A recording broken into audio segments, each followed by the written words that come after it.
Nissan shareholders angry at Ghosn scandal, dismal results.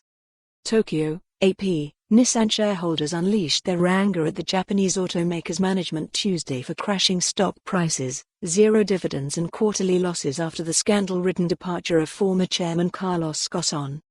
They got up, one by one, at the extraordinary shareholders' meeting, demanding Nissan Motor Company quickly fix diving car sales, executives give up their pay and work harder to repair a battered brand. Ghosn, a superstar executive who had led Nissan for 2 decades, was arrested in November 2018. He was awaiting trial on financial misconduct charges in Tokyo when he skipped bail late last year and escaped to Lebanon.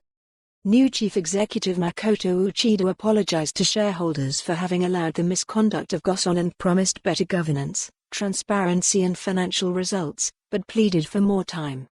He said a turnaround plan will be announced in May, which one shareholder immediately criticized as too late. "We are in a disastrous situation," Uchida said of the Ghosn scandal. "It was shocking, and I denounce it."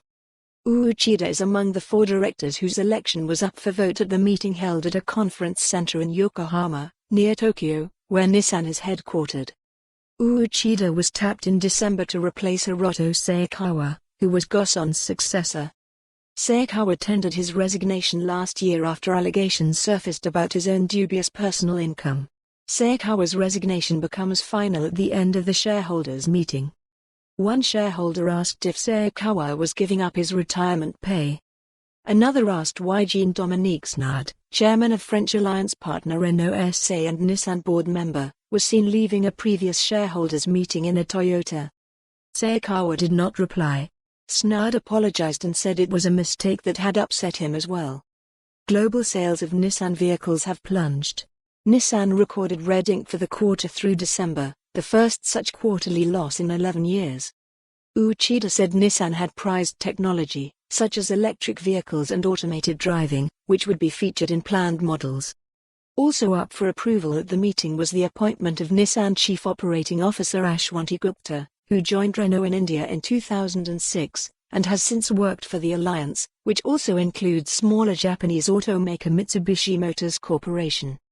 The appointment of Nissan's production expert Hideyuki Sakamoto and Pierre Fleuriot, a risk management specialist and independent director at Renault, was also up for vote.